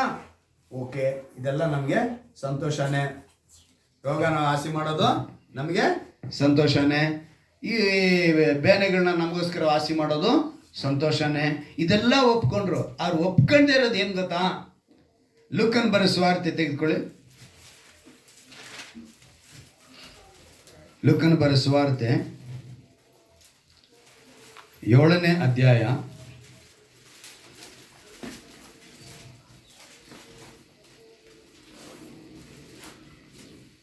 ಅಲ್ಲಿ ಒಂದು ಮಾತು ಬರೆಯಲ್ಪಟ್ಟಿದೆ, 21ನೇ ವಾಕ್ಯ. ಅದೇ ಗಳಿಗೆಯಲ್ಲಿ ಆತನು ಅನೇಕರನ್ನು ರೋಗ, ಉಪದ್ರವ, ದೆವ್ವ ಇವುಗಳಿಂದ ಬಿಡಿಸಿ ವಾಸಿ ಮಾಡಿದನು ಮತ್ತು ಅನೇಕ ಮಂದಿ ಕುರುಡರಿಗೆ ಕಣ್ಣನ್ನು ದಯಪಾಲಿಸಿದನು. ಅಂದ್ರೆ ದೇವರು ಮಾಡಿದಂತ ಬಿಡುಗಡೆ ಅದ್ಭುತಗಳಿಗೆ ಲೆಕ್ಕ ಇಲ್ಲ ಅಂತ ಇದು ಪದ ಹೇಳ್ತಾ ಇದೆ. ಏನಂತ ಹೇಳ್ತಿದೆ? ನಾವೇನಪ್ಪ ಇವನು ಭರ್ತಮಯ ಕುರುಡ, ಆಮೇಲೆ ಇನ್ನೊಂದು ಇಬ್ರು ಕುರುಡರು, ಆಮೇಲೆ ದೇವಸ್ಥಾನ ಇದ್ರ ಹತ್ರ ಇದ್ದ ಕುಷ್ಠರೋಗಿಗಳು, ಇಂಥವ್ರನ್ನೆಲ್ಲ ಲೆಕ್ಕ ನೋಡಿದ್ರೆ ಒಂದು ಸ್ವಲ್ಪ ಲೆಕ್ಕ ನೋಡಿ. ಆದರೆ ಇಲ್ಲಿ ಸ್ಪಷ್ಟವಾಗಿರಿದ್ರೆ ಅನೇಕ ರೋಗ, ಇನ್ನೊಂದು ಹೇಳ್ತಿದ್ದಾರೆ ಅನೇಕ ಕುರುಡರಿಗೆ. ಇವತ್ತು ಈ ವಾಕ್ಯನ ಇಟ್ಕೊಂಡು ತುಂಬ ಜನ ಏನು ಮಾಡ್ತಾರೆ? ಸ್ವಸ್ಥತೆ ಕೂಟಗಳನ್ನ ಏರ್ಪಡಿಸ್ತಾರೆ. ಯಾರು ಕುರುಡರಿಗೆ ಕಣ್ಣು ಕೊಟ್ಟದಂತೂ ಕಂಡಿಲ್ಲ. ಅರ್ಥ ಆಯ್ತಾ? ಯಾರಿಗೂ ಕುರುಡರಿಗೆ ಕಣ್ಣು ಮಾತ್ರ ಬರೆಸಲೇ ಇಲ್ಲ, ಯಾರು ಕುಂಟ್ರನ್ನ ನಡೆಸಲೇ ಇಲ್ಲ. ಆದರೆ ಯೇಸು ಮಾಡಿದಂಥದ್ದು ಸ್ಪಾಟಲ್ಲಿ ಏನಾಗ್ತಾ ಇತ್ತು? ಬಿಡುಗಡೆ, ಸ್ವಸ್ಥತೆ, ಕಣ್ಣು ಬರ್ತಾ ಇತ್ತು, ಕುಂಟನು ನಡೀತಾ ಇದ್ದ, ಮೂಗನು ಮಾತನಾಡ್ತಾ ಇದ್ದ, ಕಿವುಡನು ಕೇಳಿಸ್. ಇದೆಲ್ಲವೂ ಕೂಡ ದೆವ್ವ ಅಂತಾನೆ ಬರೆಯಲ್ಪಟ್ಟಿರೋ ಸತ್ಯವೇದನೆ. ಇದೇ ದೆವ್ವ. ಯಾವುದೋ ಕುರುಡುತನ ಅನ್ನೋ ದೆವ್ವ, ಮೂಗತನ ಅನ್ನೋದು ದೆವ್ವ, ಕಿವುಡ ಅನ್ನೋದು ದೆವ್ವ, ಈಗ ಕುಂಟ ಅನ್ನೋದು ದೆವ್ವ. ಇದೆಲ್ಲ ದೆವ್ವಗಳ ಕ್ರಿಯೆಗಳಾಗಿತ್ತು. ಅವುಗಳಿಂದ ದೇವರು ಬಿಡಿಸಿದ್ರು. ಯಾವುದೇ ಮೋಹಿನಿನೋ ಅಥವಾ ಟ್ರೈನಲ್ಲಿ ಬಿದ್ದಿದ್ದೋ, ನೇಣಾಕೊಂಡಿದ್ದೋ, ನೀರಲ್ಲಿ ಬಿದ್ದಿದ್ದೋ, ಆಕ್ಸಿಡೆಂಟಲ್ ಆಗಿದ್ದೋ ಅವೆಲ್ಲ ಎಲ್ಲೂ ಬರಲೇ ಇಲ್ಲ ಅವುಗಳಿಗೆ. ಅದಕ್ಕೆ ಹೇಳಿದ್ದು ನಾನು, ಮನುಷ್ಯ ಮಣ್ಣಿಗೆ ಹೋಗ್ತಾನೆ, ದೇವರು ದಯಪಾಲಿಸಿದ ಬಳಿ ಎಲ್ಲಿ ಹೋಗುತ್ತೆ ಆತ್ಮ? ಅಲ್ಲಿಗೆ ಹೊಟ್ಟೋಗುತ್ತೆ. ಆತ್ಮಕ್ಕೆ ಶಕ್ತಿನೇ ಇಲ್ಲ ಅಲ್ವಾ? ದೇವರು ಇದನ್ನ ತಿಳಿದು ಇವ್ರ ಕಣ್ಣು ಮುಂದೆನೆ ಎಲ್ಲರನ್ನ ಬಿಡಿಸಿದ್ರು, ಮಾಡಿದ್ರು. ಇದನ್ನೆಲ್ಲ ನೋಡ್ತಾ ಇದ್ದವರು ಒಪ್ಕೊಂಡೇ ಇರೋ ವಿಷಯ ಏನು ಗೊತ್ತಾ? ಹಿಂದ್ಗಡೆ ಬನ್ನಿ, 5ನೇ ಅಧ್ಯಾಯದಲ್ಲಿ ಒಂದು ಈ ಘಟನೆ ಕೂಡ ನಾವು ಎಷ್ಟೋ ಸಲ ಓದಿದ್ದೀವಿ. ಆದರೂ ಕೂಡ ದೇವರು ಇವತ್ತು ನಮಗೆ ಅದನ್ನು ನೆನಪಿಗೆ ತರ್ತಾರೆ. 17ನೇ ವಾಕ್ಯವನ್ನು ಗಮನಿಸುವಾಗ 17ನೇ ವಾಕ್ಯದಿಂದ ನಾನು ನೋಡ್ಕೊಂಬರ್ತೀನಿ ನೋಡಿ. ಲೋಕನ್ ಬರೆಸುವಾರ್ತೆ 5ನೇ ಅಧ್ಯಾಯದಲ್ಲಿ 17ನೇ ವಾಕ್ಯದಲ್ಲಿ ಒಂದು ದಿನದಲ್ಲಿ ಉಪದೇಶ ಮಾಡ್ತಾ ಗಲಿಲಾಯ ಯೂದ ಸಮಯ ಗ್ರಾಮಗಳಿಗೆ ಬಂದರು. ಯೆರೂಸಲೇಮಿಗೆ ಬರ್ತಾರೆ. ಅಲ್ಲಿ ಫರಿಸಾಯರು, ನ್ಯಾಯಶಾಸ್ತ್ರಿಗಳು ಆತನ ಹತ್ರ ಏನಂತೆ ಹೆಂಗೇನಂತ ಹೇಳಿದ್ರೆ ಆತನ ಹತ್ತಿರ ಕೂತ್ಕೊಂಡಿದ್ರು. ಗುಣ ಮಾಡುವುದಕ್ಕೆ ಕರ್ತನ ಶಕ್ತಿಯು ಆತನಲ್ಲಿತ್ತು. ಚೆನ್ನಾಗಿ ಗಮನಿಸ್ಕೊಳ್ಳಿ. ಗುಣ ಮಾಡುವುದಕ್ಕೆ ಯಾರು? ತಂದೆಯಾದ ದೇವರ ಶಕ್ತಿ ಅವರಲ್ಲಿ ಇತ್ತು ಅಂತೇಳಿ ಅವ್ರು ನಂಬ್ತಾ ಇದ್ದಾರೆ. ಅದನ್ನ ಯಾರು? ಗಲಿಲಾಯದಲ್ಲಿ ಇದ್ದಂಥ ಫರಿಸಾಯರಾಗ್ಲಿ, ಶಾಸ್ತ್ರಿಗಳಾಗ್ಲಿ, ಯೇಸು ಕ್ರಿಸ್ತನ ಬಳಿ ಶಕ್ತಿ ಇದೆ ಅಂತ ನಂಬ್ತಾ ಇದ್ದಾರೆ. ಅಲ್ಲಿ ಕೆಲವು ಮಂದಿ ಗಂಡಸರು ಒಬ್ಬ ಪಾರ್ಶ್ವವಾಯು ರೋಗದವನನ್ನ, ಯಾರನ್ನಂತೆ? ಈ ಪಾರ್ಶ್ವವಾಯು ರೋಗದಲ್ಲಿ ಸುಮಾರು ಒಂದು 5-6 ಟೈಪ್ ಇದೆ ಅಲ್ವಾ? ಸೊಂಟದಿಂದ ಕೆಳಕ್ಕೆ ಒಂದು ಕಾಲು ಬಿದ್ದೋಗುತ್ತೆ, ಅದಕ್ಕೊಂದು ಹೆಸರಿದೆ. ತುಂಬ 5 ಹೆಸರುಗಳು ಹೇಳ್ಕೊಂಡ್ರೆ ತುಂಬ ಟೈಮ್ ಹೋಗುತ್ತೆ. ಇನ್ನೊಂದು 2 ಕಾಲು ಬಿದ್ದೋಗುತ್ತೆ, ಒಂದು ಕತ್ತಿಂದ ಕೆಳಗಡೆ ಒಂದು ಸೈಡ್ಗೆ ಹೋಗುತ್ತೆ, ಇನ್ನೊಂದು ಕತ್ತಿಂದ ಪೂರ್ತಿ ಮೈ. ಈ ರೀತಿ ಪಾರ್ಶ್ವವಾಯುಗಳು ನಮ್ಮ ಲಕ್ವ ಅಂತ ಹೇಳ್ತೀವಿ ಅಲ್ವಾ? ಪ್ಯಾರಲೈಸ್ ಅಂತ ಹೇಳ್ತೀವಿ, ಸ್ಟ್ರೋಕ್ ಅಂತೀವಿ. ಇದರಲ್ಲಿ ತುಂಬ ಬ್ರೈನ್ಗೆ ಸ್ಟ್ರೋಕ್ ಹೊಡಿತು ಅಂತ ಹೇಳ್ತೀವಿ. ಇಂಥ ರೋಗಗಳು ಒಂದು. ಇನ್ನೊಂದು, ಇವುಗಳಿಗೆ ಆ ದಿವಸದಲ್ಲಿ ಔಷಧಿ ಇರಲಿಲ್ಲ. ಚೆನ್ನಾಗಿ ಗಮನಿಸ್ಕೊಳ್ಳಿ. ಯಾವುದಿರಲಿಲ್ಲ? ಔಷಧಿಗಳು ಇವಕ್ಕಿಲ್ಲ. ಕುಷ್ಠರೋಗಕ್ಕೆ ಔಷಧಿ. ಯೇಸು ಕ್ರಿಸ್ತನು ಕುಷ್ಠರೋಗಿನ ಮುಟ್ತಾ ಇದ್ರು. ಕುರುಡನನ್ನು ಹೋಗಿ ಮುಟ್ತಾ ಇದ್ರು. ಎಲ್ರೂ ಮುಟ್ಟಿ ಏನು ಮಾಡಿದ್ರು? ಅವ್ರು ವಾಸಿ ಮಾಡಿದ್ರು. ಇವತ್ತು ಯಾರು ಮುಟ್ಟಿ ಮಾಡ್ತಾರೆ? ಇವತ್ತು ಯಾವ ಕುಷ್ಠರೋಗಿನ ಯಾರು ಮುಟ್ತಾರೆ? ಮುಟ್ಟದ ಒಬ್ಬರು ಸೇವೆ ಮಾಡೋಕ್ಕೆ ಅಂತ ಬಂದು ಗ್ರಾಮಶ್ರೀನು ಅವ್ರನ್ನೇನು ಮಾಡ್ಬಿಟ್ರು? ಜೀವಂತ ಸಮಾಧಿ ಸುಟ್ಟು ಮಾಡಕ್ಬಿಟ್ರು ಅಲ್ವಾ? ಮದರ್ ತೆರೇಸಾ ಅವ್ರು ಮಾಡಿದ್ರು. ಅವ್ರನ್ನ ಬಿಟ್ಟರೆ ಬೇರೆ ಯಾರು ಮಾಡಿಲ್ಲ. ಮದರ್ ತೆರೇಸಾ ಆದವರು ಕುಷ್ಠರೋಗಿಗೆ ಕ್ಲೀನ್ ಮಾಡೋರು, ಕೈಗೆ ಗ್ಲೌಸ್ ಹಾಕೊಂತ ಇರಲಿಲ್ಲ. ಇವಾಗ ಹಾಸ್ಪಿಟ್ಲಿಗೆ ಹೋದ್ರೇನೆ ಕೋವಿಡ್ ಟೈಮಲ್ಲಿ ನೋಡಿದ್ವ ನಾವೆಲ್ಲ, ನಮ್ಮ ಹತ್ರಗೂ ನಿಂತ್ಕೊಂಡಿಲ್ಲ. ಅವನು ಏನಂತೆ ಹತ್ರಗೂ ನಿಂತ್ಕೊಂಡಿಲ್ಲ, ಡಾಕ್ಟ್ರೇ ನಿಂತ್ಕೊಂಡಿಲ್ಲ. ಈಗಲೂ ನಾವು ಎಲ್ಲನ ಒಂದು ಗಾಯಕ್ಕೆ ನಾವು ಹೋದ್ರೆ ಈಗ ಏನು ಮಾಡ್ತಾರೆ? ಎಲ್ಲ ಮಾಸ್ಕ್ ಹಾಕೊಂತಾರೆ, ಕೈ ಗ್ಲೌಸ್ ಹಾಕೊಂತಾರೆ. ಏನಂತೆ? ಇನ್ಫೆಕ್ಷನ್ ಆಗ್ಬಿಡುತ್ತೆ ಅಂತ. ಆದರೆ ಯೇಸು ಕ್ರಿಸ್ತನು ಯಾವುದೇ ಇನ್ಫೆಕ್ಷನ್ ಆಗಿಲ್ಲ. ಕಾರಣ ಏನು? ಅವ್ರಿಗೊಂದು ಮಾತು ಕೊಡಲ್ಪಟ್ಟಿತ್ತು, ವ್ಯಾಧಿ ಪೀಡಿತನು. ಆ ವ್ಯಾಧಿನ ಏನು ಮಾಡೋಕ್ಕೆ? ಜಯಿಸುವ ಶಕ್ತಿ ಅವ್ರಿಗಿತ್ತು. ಇಲ್ಲಿ ಮುಖ್ಯವಾಗಿ ಗಮನಿಸಬೇಕಾಗಿರೋದು ಏನು ಅಂತ ಹೇಳಿದ್ರೆ, ಈ ಫರಿಸಾಯರು ಶಾಸ್ತ್ರಿಗಳು ಏನು ಮಾಡ್ತಾರೆ ಅಂತ ಹೇಳಿದ್ರೆ, ನೋಡಿ ಅಲ್ಲಿ ಪಾರ್ಶ್ವವಾಯುವನ್ನು ತಂದಿದ ತಕ್ಷಣ ಜನರು ಗುಂಪಾಗಿದ್ರು. ಮೇಲೇನು ಮಾಡೋದು? ಮೇಲ್ಛಾವಣಿಯನ್ನು ಬಿಚ್ಚಿ ಅವನ್ನ ಒಳಗಡೆ ಕರೆಕ್ಟಾಗಿ ಅವ್ರು ಇರೋ ಸ್ಥಳಕ್ಕೆ ಬಿಟ್ರು. ಈಗ ಬಂದಿರೋನು ಯಾರು? ಪಾರ್ಶ್ವವಾಯುವಾಗಿ. ಅವ್ನಿಗೆ ಏನಂತ ಹೇಳ್ಬೇಕಿತ್ತು? ದೇವರು ನಿನ್ನ ರೋಗ ವಾಸಿ ಆಯಿತು ಅಂತಾನೆ ಹೇಳ್ಬೇಕಿತ್ತು. ಆದರೆ ಅಲ್ಲೊಂದು ಮಾತು ಬರೆಯಲ್ಪಟ್ಟಿದೆ, ಚೆನ್ನಾಗಿ ಗಮನಿಸ್ಬೇಕು ನೀವು. ಅಲ್ಲಿ ಅವರ ನಂಬಿಕೆಯನ್ನು ನೋಡಿ, 20ನೇ ವಾಕ್ಯ, ನಡುವೆ ಯೇಸುವಿನ ಮುಂದೆ ಇಳಿಯಬಿಟ್ಟರು. ಆತನ ಅವರ ನಂಬಿಕೆ ನೋಡಿ, ಅಪ್ಪ ನಿನ್ನ ಪಾಪಗಳು ಕ್ಷಮಿಸಲ್ಪಟ್ಟಿವೆ. ಏನಂತ ಹೇಳಿದ್ರು ಇವರು? ಪಾಪಗಳು. ಈ ಮಾತನ್ನ ಫರಿಸಾಯರು ಶಾಸ್ತ್ರಿಗಳು ಕೇಳ್ಕೊಂಡ್ರು. ಇವ್ರು ಒಪ್ಕೊಂಡಿಲ್ಲ. ನನ್ನ ಮುಂದೆ ನೀನು ಯೋಸೇಪನಿಗೆ ಮರಿಯಳಿಗೆ ಹುಟ್ಟಿದ್ದು, ನಿನಗೆ ಹೆಂಗಯ್ಯ ಬಂತು ಅಧಿಕಾರ? ನೀನು ಹೆಂಗೆ ಪಾಪ ಕ್ಷಮಾಪಣೆ ಮಾಡ್ತೀಯ? ಆದರೆ ಯೇಸು ಭೂಮಿ ಮೇಲೆ ಇದ್ದಾಗಲೇ ಅವ್ರು ಹೇಳ್ತಾರೆ, ಸಬ್ಬತ್ ದಿನಕ್ಕೆ ನಾನೇ ಒಡೆಯನು ಅಂತ ಹೇಳ್ತಾರೆ. ನಾನು ಧರ್ಮಶಾಸ್ತ್ರ ಒಡೆಯಕ್ಕೆ ಬಂದವನಲ್ಲ, ನಾನು ಧರ್ಮಶಾಸ್ತ್ರ ನೆರವೇರಿಸಕ್ಕೆ ಬಂದೆ ಅಂತ ಹೇಳ್ತಾರೆ. ನೀನು ನನ್ನ ನೋಡಿದ್ರೆ ನೀವು ತಂದೆ ನೋಡ್ದಂಗೆ ಆಯಿತು ಅಂತ ಹೇಳ್ತಾರೆ. ಎಲ್ಲನೂ ಸತ್ತೋರ್ನ ಬದುಕಿಸ್ತಾ ಇದ್ದಾರೆ, ಕುಂಟ್ರನ್ನ ನಡೆಸ್ತಾ ಇದ್ದಾರೆ, ಎಲ್ಲ ಅದ್ಭುತಗಳು. ಇವರು ರೋಗವಾಸಿ ಆಗೋದನ್ನ, ಸ್ವಸ್ಥವಾಗೋದನ್ನ ಎಲ್ಲ ಸ್ವೀಕರಿಸಿದ್ರು. ಆದರೆ ಪಾಪ ಕ್ಷಮಿಸಲ್ಪಟ್ಟು ಅಂತ ಹೇಳಿದ ತಕ್ಷಣ ಅವ್ರೇನು ಮಾಡಲಿಲ್ಲ? ಒಪ್ಕೊಂಡಿಲ್ಲ. ಆಗಲೇ ಅವ್ರು ಹೇಳ್ತಾರೆ ನೋಡಿ, ಆದರೆ ಪಾಪಗಳನ್ನು ಕ್ಷಮಿಸಿ ಬಿಡುವುದಕ್ಕೆ ಮನುಷ್ಯ ಕುಮಾರನಿಗೆ ಭೂಲೋಕದಲ್ಲಿ ಅಧಿಕಾರ ಉಂಟೆಂಬುದು ನಿಮಗೆ ತಿಳಿಯಬೇಕು ಎಂದು ಹೇಳಿ, ಆ ಪಾರ್ಶ್ವವಾಯು ರೋಗದನ್ನು ನೋಡಿ, ಎದ್ದು ನಿನ್ನ ಹಾಸಿಗೆಯನ್ನು ಎತ್ತಿಕೊಂಡು ಮನೆಗೆ ಹೋಗೆಂದು ನಿನಗೆ ಹೇಳುತ್ತೇನೆ. ಏನಂತ ಹೇಳ್ತಿದ್ದಾರೆ? ಹಾಸಿಗೆಯನ್ನು ಎತ್ಕೊಂಡು ಹೋಗು ಅಂತೇಳಿ ಹೇಳ್ತಾರೆ. 2 ದಿವಸ ಬಿಟ್ಟು ಹೋದನು ಅಂತ ಬರೆದಿದ್ಯಾ? 1 ವಾರ ಬಿಟ್ಟು ಹೋದನು ಅಂತ ಬರೆಯಲ್ಪಟ್ಟಿದ್ಯಾ?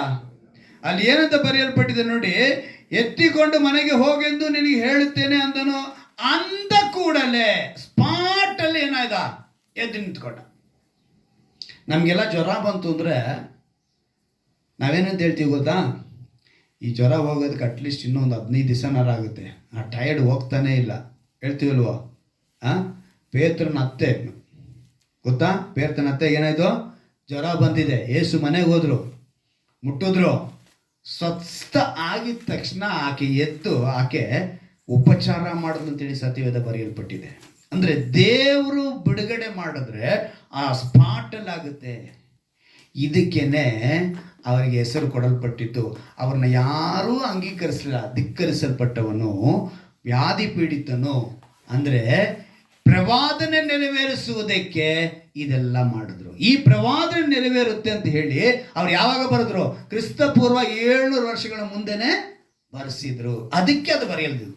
ಅದು ಬರೆಯುವುದಕ್ಕೆ ಕಾರಣ ಏನು ಅಂತ ಹೇಳಿದ್ರೆ, ನಂತರ ನಡೆಯುವಂಥ ವಿಷಯಗಳನ್ನ, ಕಾರ್ಯಗಳನ್ನ ಈ ಜನರು ನಂಬೋದಿಲ್ಲ. ಅದಕ್ಕೆ ಆತನನ್ನು ಶಿಲುಬೆಗೆ ಹಾಕ್ತಾರೆ. ಇಷ್ಟೆಲ್ಲ ಮಾಡಿದ ದೇವ್ರನ್ನ ಏನ್ ಮಾಡ್ತಾರೆ? ಅವರು ಶಿಲುಬೆಗೆ ಹಾಕ್ತಾರೆ. ಧಿಕ್ಕರಿಸಲ್ಪಟ್ಟವನಾಗ್ತಾನೆ. ನೀವೆಷ್ಟೇ ನಾವು ಮಾಡಿದ್ರು ಕೂಡ, ನಾವೇನೇ ಮಾಡಿದ್ರು ಕೂಡ ಅವ್ರನ್ನೇನು ಮಾಡಿದ್ರು? ಅವರು ಶಿಲುಬೆಗೆ ಹಾಕ್ಬಿಟ್ರು. ವ್ಯಾಧಿ ಪೀಡಿತನು ಅಂತ ಹೇಳಿದ್ರೆ ಅವರ ರೋಗಗಳನ್ನ ನೀವು ಯೆಶಾಯ 53ನೇ ಅಧ್ಯಾಯ 5-6 ವಾಕ್ಯ ಓದಿ. 53:5-6 ವಾಕ್ಯ ಓದಿ. ಬಹಳ ಅದ್ಭುತವಾದ ಮಾತುಗಳಲ್ಲಿ ಬರೆಯಲ್ಪಟ್ಟಿದೆ. ಯೆಶಾಯನ ಪ್ರವಾದಿ 53:5 ಏನಂತೆ? ನಮ್ಮ ದ್ರೋಹಗಳ ದೆಸೆಯಿಂದ ನಮ್ಮ ಅಪರಾಧಗಳ ನಿಮಿತ್ತ ನೋಡಿದ್ರ? ನಮಗೆ ಸುಕ್ಷೇಮವನ್ನು ಉಂಟು ಮಾಡುವ ದಂಡನೆಯನ್ನು ಆತನ ಅನುಭವಿಸಿದನು. ಎಷ್ಟು ಓದಿ? ಆತನ ಬಾಸುಂಡೆಗಳಿಂದ ನಮಗೆ ಗುಣವಾಯಿತು. ನಾವೆಲ್ಲರೂ ಕುರಿಗಳಂತೆ ದಾರಿ ತಪ್ಪಿ ನೋಡಿ, ದಾರಿ ತಪ್ಪಿದವರಾಗಿದ್ವಿ, ನಮಗೋಸ್ಕರ ಆತನು ಇದೆಲ್ಲ ಅನುಭವಿಸ್ತಾನೆ ಅಂತೇಳಿ.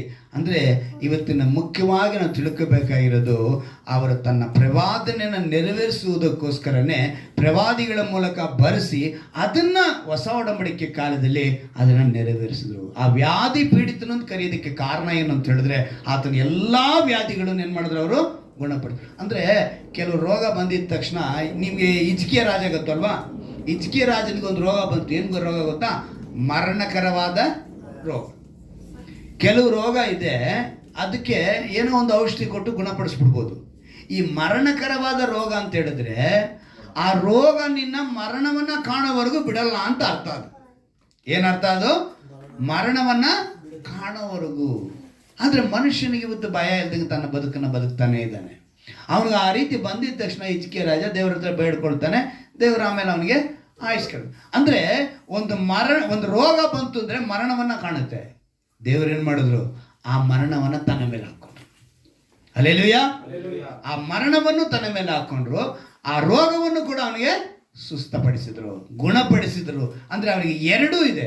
ಆತ್ಮವನ್ನು ರಕ್ಷಿಸುವುದಕ್ಕೆ ಸಾಧ್ಯ. ಅದಕ್ಕೆ ಮತ್ತೇನು ಬರೆಸೋದ್ರಿ, ದೇಹವನ್ನು ಆತ್ಮವನ್ನು ಕೊಲ್ಲುವಾತನಿಗೆ ನೀವು ಭಯಪಡ್ರಿ ಎಂದು ಬರೆಯಲ್ಪಟ್ಟಿದೆ. ಆದರೆ ದೇಹವನ್ನು ಆತ್ಮವನ್ನು ಕೊಲ್ಲಲಾರದವರಿಗೆ ನೀವು ಭಯಪಡುವ ಅವಶ್ಯಕತೆ ಇಲ್ಲ. ಆದರೆ ದೇಹವನ್ನು ಆತ್ಮವನ್ನು ಕೊಲ್ಲುವಾತನಿಗೆ, ಅಂದರೆ ನರಕದೊಳಗೆ ಹಾಕುವ ದೇವರಿಗೆ ನೀವು ಭಯಪಡ್ರಿ. ನಾವು ಇವತ್ತು ಭಯ ಪಡ್ಬೇಕಾದ್ರೆ ಆ ದೇವ್ರಿಗೆ ಭಯ ಪಡಬೇಕು. ಇವತ್ತು ನಾವು ತಿಳ್ಕೋಬೇಕಾಗಿರೋದು, ಪ್ರವಾದಿ ಯೆಶಾಯನ ಮೂಲಕ ತನ್ನ ಪ್ರವಾದನೆಗಳನ್ನು ನೆರವೇರಿಸುವುದಕ್ಕೆ ಅದನ್ನು ಬರೆಸಿದ್ರೆ ಹೊರತು ಆತನು ರೋಗಿ ಅಲ್ಲ, ವ್ಯಾಧಿ ಪೀಡಿತನಲ್ಲ. ಆದರೆ ಹೊಸ ಒಡಂಬಡಿಕೆ ಕಾಲದಲ್ಲಿ ನಡೆಯುವಂಥ ಕಾರ್ಯಗಳನ್ನು ಮೊದಲೇ ತಿಳಿದವರಾಗಿ ಅಲ್ಲಿ ವ್ಯಾಧಿ ಪೀಡಿತನನ್ನು ಬರೆಸಿದ್ರು. ಧಿಕ್ಕರಿಸಲ್ಪಟ್ಟನು ಅಂತ ಹೇಳಿದ್ರೆ, ಹೊಸ ಒಡಂಬಡಿಕೆ ಕಾಲದಲ್ಲಿ ಈ ಮನುಷ್ಯನಿಗೋಸ್ಕರ, ಮಾನವನಿಗೋಸ್ಕರ ಶಿಲುಬೆ ಮೇಲೆ ತಾನು ಬಲಿಯಾಗ್ತಾನೆ ಎಂಬುದನ್ನು, ಆ ರೀತಿ ಧಿಕ್ಕರಿಸಲ್ಪಡ್ತಾನೆ ಎಂಬುದನ್ನೇ ಅಲ್ಲಿ ಬರೆಸಿದ್ದು. ನಮ್ಮ ಅಪರಾಧಗಳ ದೆಸೆಯಿಂದ, ನಮ್ಮ ಅಕ್ರಮಗಳ ದೆಸೆಯಿಂದ ಆತನು ಏನಾಗ್ತಾನೆ? ಸಂಕಷ್ಟಗಳನ್ನು ಅನುಭವಿಸನು. ಮನುಷ್ಯರು ಒಪ್ಪಿಕೊಳ್ಳದಾರಂಥ ಒಬ್ಬ ವ್ಯಕ್ತಿಯಾಗಿ ಕಾಣಲ್ಪಡ್ತಾನೆ. ಕಾರಣ, ಇಷ್ಟೆಲ್ಲ ಅದ್ಭುತಗಳು ಕಂಡರೂ ಕೂಡ ಅವ್ರೇನು ಮಾಡಲಿಲ್ಲ? ಯೇಸುವನ್ನು ಅಂಗೀಕರಿಸಲು ನಂಬಲಿಲ್ಲ, ಸ್ವೀಕರಿಸಲಿಲ್ಲ. ಆದರೆ ಇವತ್ತು ನೀನು ನಾನು ಭಾಗ್ಯವಂತರಾಗಿದ್ದೀವಿ, ಆತನ ಅಂಗೀಕರಿಸಿದ್ದೇವೆ. ನಾವೇನು ಮಾಡಬೇಕು? ನಮ್ಮ ರೋಗವನ್ನು ಬಿಡಿಸುವಂಥ, ನಮ್ಮನ್ನು ರಕ್ಷಿಸುವಂಥ ಆತ್ಮವನ್ನು ಮತ್ತು ನಮ್ಮ ಶರೀರವನ್ನು ರಕ್ಷಿಸುವ ದೇವರಿಗೆ ನಮ್ಮನ್ನು ಒಪ್ಪಿಸಿಕೊಡೋಣ. ಮೊಣಕಾಲಾಕಿ ನಾವು ಪ್ರಾರ್ಥನೆ ಮಾಡೋಣ. ಎಲ್ಲರೂ ಕೂಡ ಈ ದಿವಸದಲ್ಲಿ ನಮಗೆ ಕೊಟ್ಟಿರುವಂಥ ವಾಕ್ಯದ ಪ್ರಕಾರ ಪ್ರವಾದಿ ಮೂಲಕ ತನ್ನ ಮಾತನ್ನು ಅವರು ನೆರವೇರಿಸುವುದಕ್ಕೋಸ್ಕರ ಅವರು ನಮ್ಮ ಮಧ್ಯದಲ್ಲಿ ವಾಸ ಮಾಡಿದ ದೇವರಾಗಿದ್ದಾರೆ. ಧಿಕ್ಕರಿಸಲ್ಪಟ್ಟವನು, ಮನುಷ್ಯರು ಸೇರಿಸಿಕೊಳ್ಳದವನು, ಸಂಕಷ್ಟಕ್ಕೆ ಒಳಗಾದವನು, ವ್ಯಾಧಿ ಪೀಡಿತನು, ಜನರ ಮುಖವನ್ನು ಓರೆ ಮಾಡಿಕೊಳ್ಳುವ ಧಿಕ್ಕಾರಕ್ಕೆ ಒಳಗಾದವನಾಗಿದ್ದನು. ನಾವು ಅವನ ಲಕ್ಷ್ಯಕ್ಕೆ ತರಲಿಲ್ಲ ಅಂತೇಳಿ ನಿಜವಾಗಿಯೂ ನಮ್ಮ ಸಂಕಷ್ಟಗಳನ್ನು ಅನುಭವಿಸಿದನು. ಅವನು ಹೊತ್ತ ಹೊರೆಯೂ ನಮ್ಮ ಸಂಕಟವೇ ಹೌದು. ನಮ್ಮ ದ್ರೋಹಗಳ ದೆಸೆಯಿಂದ ಅವನಿಗೆ ಗಾಯವಾಯಿತು, ನಮ್ಮ ಅಪರಾಧಗಳ ನಿಮಿತ್ತ ಅವನು ಜಜ್ಜಲ್ಪಟ್ಟನು. ನಮಗೆ ಸುಕ್ಷೇಮವನ್ನುಂಟು ಮಾಡುವ ದಂಡನೆಯನ್ನು ಅವನು ಅನುಭವಿಸಿದನು. ಅವನ ಬಾಸುಂಡೆಗಳಿಂದ ನಮಗೆ ಗುಣವಾಯಿತು. ಹೌದು ರಕ್ಷ, ನಿನ್ನ ಬಾಸುಂಡೆಗಳಿಂದ ನಾವಿವತ್ತು ಗುಣಮುಖರಾದೆವು. ನಮ್ಮ ಅಪರಾಧಗಳ ನಿಮಿತ್ತ ನೀನು ಜಜ್ಜಲ್ಪಟ್ಟೆ, ನಮ್ಮ ದ್ರೋಹಗಳ ದೆಸೆಯಿಂದ ನಿನಗೆ ಗಾಯವಾಯಿತು. ಪೆಟ್ಟು ತಿಂದವನು, ಕುಗ್ಗಿಸಲ್ಪಟ್ಟವನು, ಸಂಕಷ್ಟಕ್ಕೆ ಒಳಬರದವನು, ನೀನು ಹೊತ್ತ ಹೊರೆಯು ನಮ್ಮ ಭಾರವೇ, ನಮ್ಮ ಸಂಕಟವೇ ಕರ್ತನೆ. ನಮ್ಮ ರೋಗವನ್ನು ಹೊತ್ತುಕೊಂಡವನಾಗಿ ವ್ಯಾಧಿ ಪೀಡಿತನೆಂದು ಹೇಳಿ ಬರೆಯಲ್ಪಟ್ಟಿದೆ ಕರ್ತನೆ. ನಮಗೋಸ್ಕರ ಶಿಲುಬೆ ಮೇಲೆ ಜಡಿಯಲ್ಪಡುವುದರಿಂದ ಧಿಕ್ಕರಿಸಲ್ಪಟ್ಟೆಂದು ಬರೆಸಿದೆ. ನೀನು ಪ್ರವಾದನೆಗಳನ್ನು ನೆರವೇರಿಸುವುದಕ್ಕೆ, ಆ ಮಾತನ್ನು ನೆರವೇರಿಸುವುದಕ್ಕೆ ಆ ದಿವಸದಲ್ಲಿ ಪ್ರವಾದಿ ಯೆಶಾಯನ ಮೂಲಕ ಬರೆಸಿದೆಯಪ್ಪ. ಈ ದಿವಸ ನಾವು ಕೇಳಿದೆವು ಕರ್ತನೆ, ನಿನಗೆ ಅಸಾಧ್ಯವಾದ ಒಂದು ಇಲ್ಲಪ್ಪ. ನಾವು ತಿಳಿದುಕೊಳ್ಳಬೇಕು, ನಿನ್ನ ಬಳಿ ನಾವು ಮೊರೆ ಇಡುವಾಗ ಖಂಡಿತವಾಗಲು ನಮ್ಮ ಶರೀರವನ್ನು, ನಮ್ಮ ಆತ್ಮವನ್ನು ಎರಡನ್ನೂ ರಕ್ಷಿಸುವ ದೇವರಿಗೆ ನಾವು ವಿಧೇಯರಾಗಿರಬೇಕೆಂಬುದನ್ನು ಈ ದಿವಸ ತಿಳಿದುಕೊಂಡೇವಪ್ಪ. ತಿಳಿದುಕೊಂಡ ವಾಕ್ಯದಂತೆ ನಾವು ಒಪ್ಪಿಸಿಕೊಡುವುದೇ ಬದುಕುವಂತೆ ಕೃಪೆ ಮಾಡಿಕೊಡು. ದಿವಸ ವಾಕ್ಯದಿಂದ ನಮ್ಮನ್ನು ಬಲಪಡಿಸಿರಿ. ಈ ವಾಕ್ಯ ಒಪ್ಪಿಸಿಕೊಟ್ಟವರಾಗಿ ನಾವು ಅನೇಕರಿಗೆ ಕರ್ತನೆ ಮಾರ್ಗದರ್ಶಿಗಳಾಗಿ ಜೀವಿಸುವಂತೆ ಕೃಪೆ ಮಾಡಿಕೊಡಬೇಕೆಂದು ನಮ್ಮ ರಕ್ಷಕನು ವಿಮೋಚಕನೂ ಆಗಿರುವ ಯೇಸು ಕ್ರಿಸ್ತನ ನಾಮದಲ್ಲಿ ಪ್ರಾರ್ಥಿಸಿ ಬೇಡಿ ಒಂದು ಜೀವಳ ತಂದೆಯೇ, ಆಮೆನ್.